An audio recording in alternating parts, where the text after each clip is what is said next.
this is a first, I think, for Northern Ireland, where Muslims have been brought together with local, mainly loyalist communities to explore their shared heritage together and to discuss and identify what that means for their British identity today. We are organising this event that's using the First World War as a lens into understanding identity today.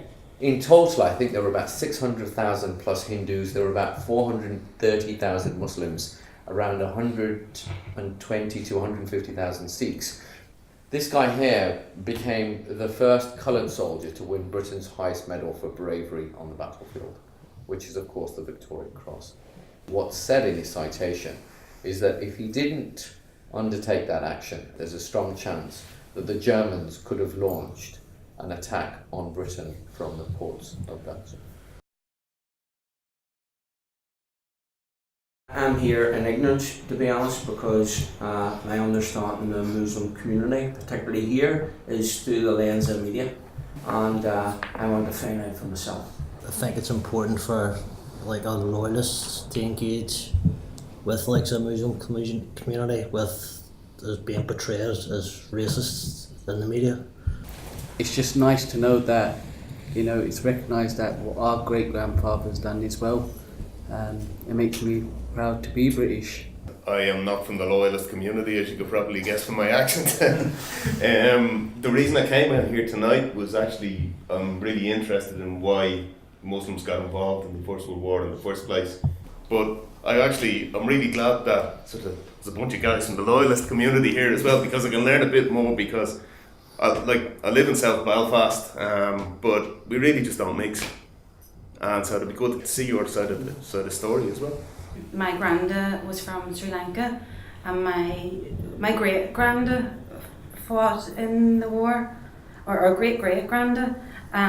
He was from Ballymacarra, and my granny was from here. I would like to exchange contacts with some of the community workers, leaders, and invite you to NIMFA, and we'll deliver Islamic awareness session for yourselves or your young people. Tommy Irving, by the way, one man I met who had worked on the Titanic from Ballymacarra, went off to the war, a little man, and he played a mouth organ. There was a German on the other side of no man's land at a cornet, and used to play tunes back again. One of the things a lot of those men learnt was that they had everything in common with the guys on the other side. I think what this has reinforced for me is you should be proud to recognise how multicultural being British is. Yeah. We get frustrated that we're sort of categorised as being anti something that isn't what we are. Yeah. And I think it dilutes Britishness. I mean, your comments, you know, about how proud that the British, you know, sort of reinforces that for me. I think telling that story would be very important in today's climate. Let the British public see, you know, and when I say the British public, I'm talking about the British public, you know, not just white Englishmen. We're very late here, having different religions and different races. Yeah. It's only from the peace process that things started that you started getting that influx where people felt safe. To behave as equal, not as I am Catholic, I'm Protestant, you are Muslim, you are background of Arabs. Well, I hear that we are started the real citizenship. Yeah. I think it's very encouraging to see the positive responses coming from the room. Whenever something here happens which is anti-ethnic, then we see such an overwhelming response that we feel more loved by the people here. And that in some way is reinforced again today by absolutely. It would be nice to tackle, I want to say, the harder issues in a respectful way in communities like the Shangle, like North Belfast, to dispel the myths, you know, to give people an opportunity to ask questions and to give you guys to present what Islam is about, what your culture is about. I think, you know, we need to build on this. If I could just end with one simple point. Learning to live together is in many ways harder than learning to fight. And the key to learning to live together is, I believe, sharing, understanding.